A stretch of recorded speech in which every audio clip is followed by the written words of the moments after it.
뉴스 속 경제 이슈는 더 쉽고 깊게, 최신 고용 동향은 더 빠르게 전해드리는 고용브리핑 365 시간입니다. 오늘도 박상률 기자와 함께하겠습니다. 안녕하세요. 네, 안녕하십니까. 네, 오늘 어떤 이슈 가져오셨나요? BTS가 말한 대로 다 이루어졌다라는 말씀을 드리고 싶었습니다.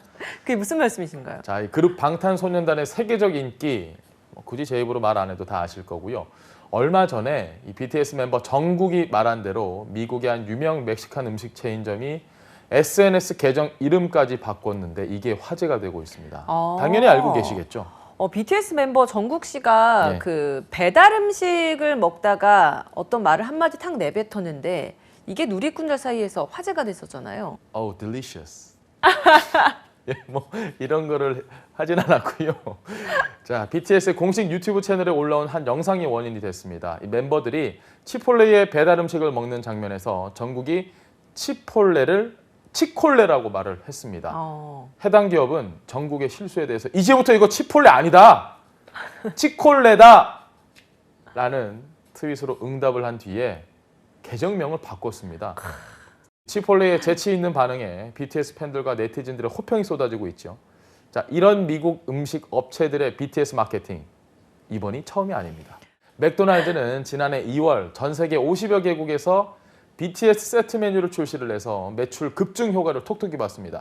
자, BTS의 영향력이 그만큼 대단한 건데 이뿐만이 아닙니다. 바로 우리의 음식을 전 세계에 알리고 수출에까지 절대적인 영향력을 발휘하고 있다는 사실 알고 계십니까? 이 방탄소년단 등 한류 열풍 인기에 K-푸드 수출이 크게 늘고 있는데 이슈픽에서 알아보도록 하겠습니다.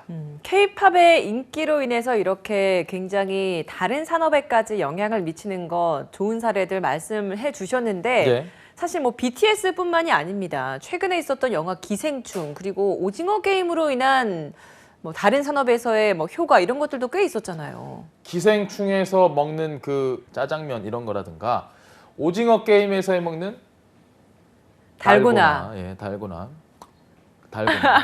자, 이런 것들이 영화가 인기를 끌면서 해외에서도 지금 히트를 쳤습니다. 없어서 못 팔고 뭐 이런 경우도 있었어요. 줄 서서 달고나 하나 이만한 거 하나 저도 하나 사서 이렇게 하곤 했는데, 자, 이런 K 문화의 파워가 한국 음식 수출 지표에도 고스란히 드러나고 있습니다.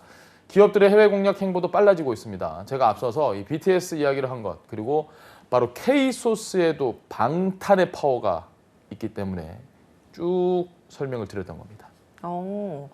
K-소스, 뭐 K-소스라고 하면 사실 뭐 대표적으로 고추장을 꼽을 수 있을 것 같은데, 맞습니다. 뭐 근데 이 고추장 같은 경우에는 맵잖아요. 근데 외국에서는 매운 음식 잘 못 먹는데 이게 통한다고요? 뭐 매운 거 먹으면 스파이시 이러면서 인스타그램 이런 데 굉장히 많이 올라오거든요. 그만큼 한국 음식 하면 맵다라는 인식이 강한데, 한국농수산식품유통공사 조사를 보면요, 지난해 한 해 동안 고추장 수출액은 전년 대비 35%나 증가를 했습니다. 5년 전인 2016년 수출액과 비교를 해봤을 때 63% 늘어났습니다.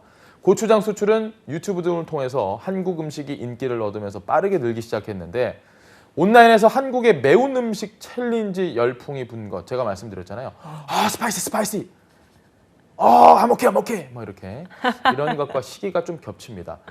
특히 BTS가 방송에서 먹은 떡볶이, BTS가 떡볶이 한번 먹으면 또 떡볶이 시장이 난리가 나요. 어마어마하겠네요. BTS가 저하고 대화를 한번 했다 이러면 또 제가 난리가 날까요?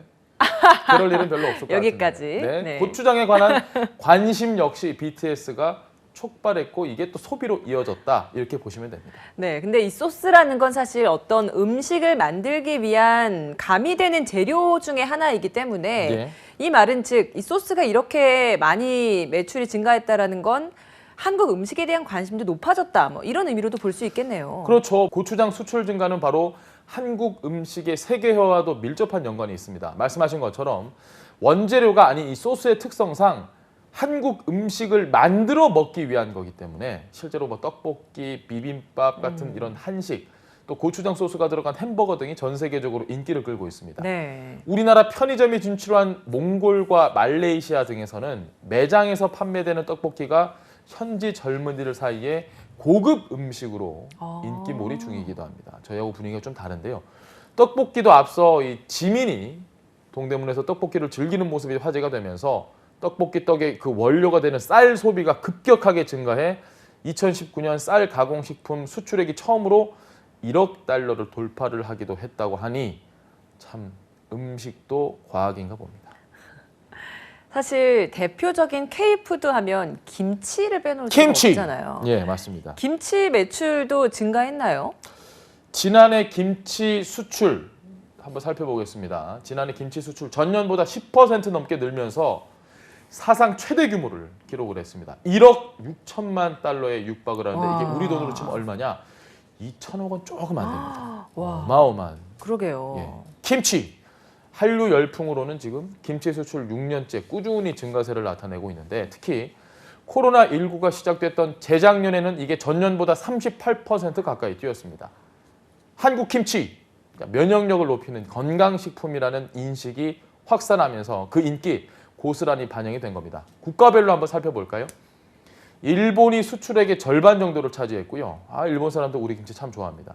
미국, 홍콩, 타이완, 영국이 그 뒤를 이었습니다. 자, 혹시 사랑해요 땡땡땡 하는 유명한 그 우유맛 탄산음료. 사랑해요 땡땡땡. 아시나요? 그걸로는 제가 못 알아듣겠는데 네, 맞습니다. 우유맛 탄산 음료라고 하면 딱 네. 알죠. 뭘까? 우유맛 탄산이 뭔가요? 제가 생각하는 그거 뽀로로? 아닌가요? 무슨 뽀로로예요. 그게 맞습니다. 예, 저희가 세대가 비슷하니까요. 자, 이 음료가 이미 러시아에서는 지난해 6천만 캔이 팔릴 정도로 국민 음료가 됐다고 합니다. 특히 최근에 중화권에서도 인기가 굉장히 뜨겁습니다. 사랑해요 땡땡땡. 타이완에서는 이게 지난해 판매량이 무려 1100% 늘었고요. 1100%. 네. 중국에서도 37% 늘어서 사실 중국에서의 37%가 훨씬 더 놀라운 수준이긴 합니다. 2,500만 캔이 팔렸습니다. 자, 우유를 넣어서 매운 음식과의 찰떡궁합으로 마케팅한 효과라고 합니다. 이렇게 이 음료까지 소개를 해주셨는데 예? 또 다른 K푸드도 소개해 주실 만한 것들이 없나요? 너무 많죠. 자, 빵입니다. 빵. 우리가 원조가 아닌데 이게 신기하죠. 중국이나 인도네시아에서 한국 프랜차이즈 빵집이 발 디딜 틈이 없을 만큼 인기라고 합니다. 서둘러서 저도 빨리 빵집을 거기 차려야 되겠다는 생각도 들 정도인데 저 나라 빵은 맛이 조금 심심한데 단짠이 잘 어우러진 우리나라 빵 맛이 통했다고 합니다.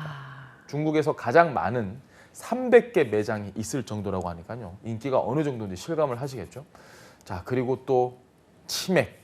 치킨 역시 한식이 아닌데 제일 좋아하는 한식 1위로 이 치킨을 꼽았다고 합니다. 한 치킨 프랜차이즈는 전 세계 57개국에 진출을 해서 500여 개 매장을 운영을 하고 있는데요. 이게 지난해 해외 매출이 2배 가까이 뛰었다고 합니다.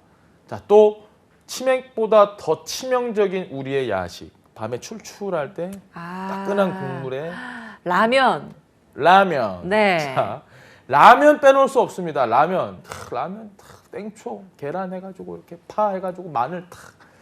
자, 이런 라면도 굉장히 인기가 있는데 특히 짜장라면 인기가 커서 라면 수출이 지금 사상 최대치를 달성을 했습니다.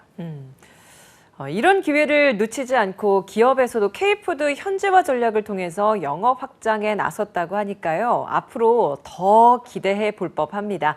오늘도 박상렬 기자와 함께했습니다. 고맙습니다. 고맙습니다.